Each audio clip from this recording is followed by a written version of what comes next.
What if the Indo European invasions never happened?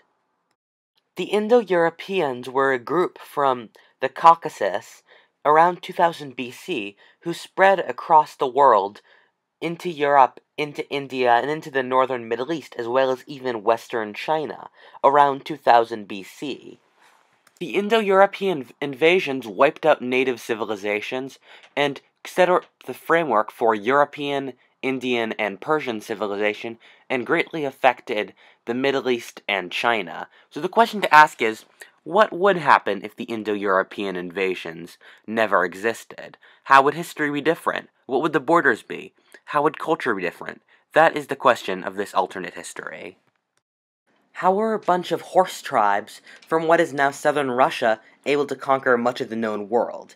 The big reason is chariots. Chariots were discovered around 2000 BC in what is now the Caucasus. They made their rider much more flexible and maneuverable, and they were basically the tank to the battlefield of that time period, and they destroyed the pikeman formations that were popular amongst the civilized civilizations of this time period, due to their massive mobility. The best way to start this timeline is to just have the Indo-Europeans not have the chariot, or for the Indo-Europeans to have the chariot and just use it in their intertribal squabbles instead of to use it to take over the world. So in this timeline, there never would have been a large influx of tribes from southern Russia across the world. Europe was probably the area hit the hardest by the Indo-European invasions, with the native cultures almost entirely wiped out except for a few enclaves. We don't know if it was a manifest destiny deal, where the native tribes were just wiped out in a genocide and supplanted by Indo-European settlers, or if it was a Gaul deal, where the tribes were merely overtaken by Indo-European overlords, and their culture changed to being Indo-European, and the pre-Indo-European culture was wiped out, but the people survived. To see what Europe would have been like without the Indo-European invasions, we need to look at what the pre-Indo-European cultures were like. Honestly, we don't really know a lot about them, because their culture was wiped out so thoroughly by the Indo-Europeans, but we do know that they were probably genetically related to the modern Basques. They spoke a language similar to Basque. Also, they were the makers of Stonehenge and other megaliths, showing that they were pretty technologically advanced. The Indo-Europeans created the modern languages of French, English, Italian, German, Spanish, and whatnot, and so, if they never invaded Europe, the lingual map of Europe would be very, very different, and modern languages never would have existed. But honestly, I don't know enough about this pre-Indo-European culture to really say how Europe would have turned out in this timeline in the long run. There were also Middle Eastern-style cultures in southeastern Europe in areas like Greece. The most famous example is the Minoans, and if they were never wiped out by the Indo-Europeans, we could have seen Middle Eastern cultures spreading deeper into Europe. We likely would have seen a conflict between Western and Southern Europe in this timeline, and Southern Europe likely would have become culturally Middle Eastern and align itself with the Middle East. Besides Europe, India was probably the area that was hardest hit by the Indo-European invasions. India's tropical climate meant it had a denser population than Europe, and so the Indo-Europeans were not able to wipe out the native cultures. It was more a deal like what happened with the Spanish and the Aztecs in Central America than what happened in North America with the English and Native Americans, which was like Europe. Instead of wiping out the native populations, the Indo-Europeans created a caste system where the Indo-Europeans would be at the top and the native populations would be at the bottom. And this is where the caste system comes from. One of the quirks of history is that whenever India has had to fight a non-Indian force, most of the time the Indian army always loses. And I think the main reason for this is the caste system. The big reason for this is that in the caste system, only one small class can be the warrior class, and so you can't pull the warriors from any other class. So being a warrior is a hereditary title, which means it can't be picked from how good you are at actually fighting, and large armies cannot be drawn from the other larger castes, meaning armies are not proportional to the size of the population as they would be in the rest of the world. This would probably mean that India never would have been conquered so many times over by the Central Asians, varying from the Timurids to the Mughals to the Kushans. The caste system was against leaving India indefinitely, so India never had any colonies outside of India.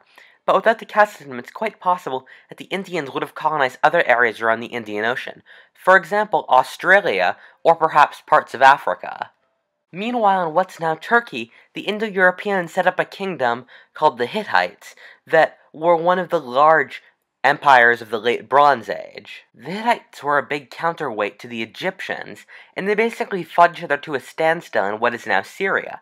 But with the Hittites out of the equation, it's quite possible that the Egyptians would have been able to rampage across Mesopotamia and create a massive empire. The Persians were actually also Indo-Europeans, so with the Persians out of the equation, the Egyptians and the Mesopotamians probably would have lasted much longer as civilizations.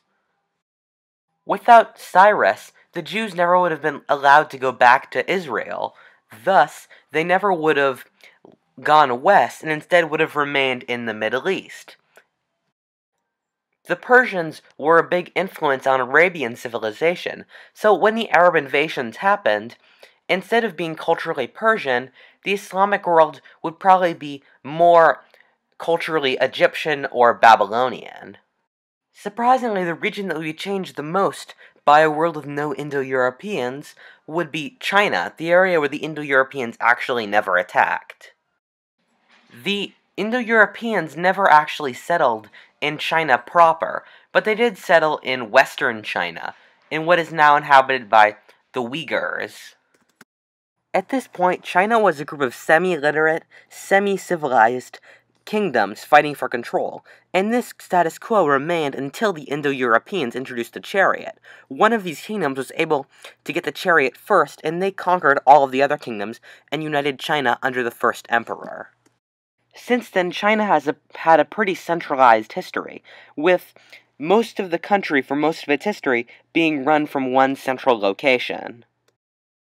Without the first emperor, China probably never would have become unified as a centralized whole, and so China probably would have remained a patchwork of small warring countries trying to fight to receive dominance over the entire region.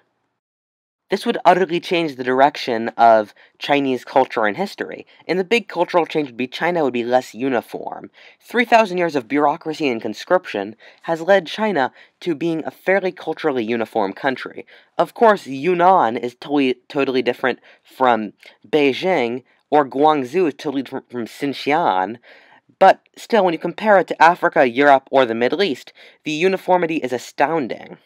And this would never have happened in our timeline, because with China compromising many nations, each nation would have had its own separate culture, and China would have spiraled off into different cultural directions like Europe did after the fall of Rome. Lots of small nations often create more technology than a single large nation. For example, in Europe, technology was often generated for one nation to trump another nation technologically so that they would win the war.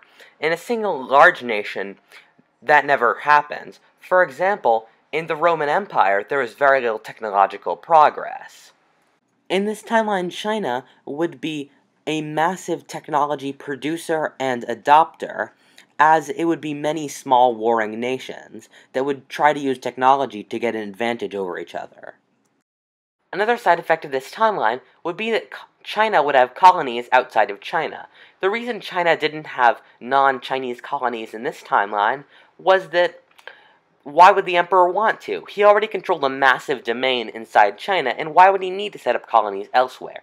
But in this timeline, the small kingdoms, knowing that they were small, would want to expand outside of China to gain power so that they could conquer more territories within China.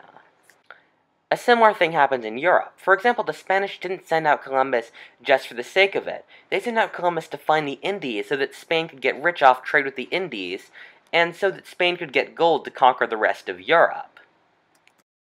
Thus, in this timeline, it would not be strange to find Chinese colonies in Australia, the West Coast, the Philippines, Indonesia, and New Zealand. Thank you for watching. If you enjoyed this timeline, please comment or subscribe. Whatifalthist. Thank you for watching.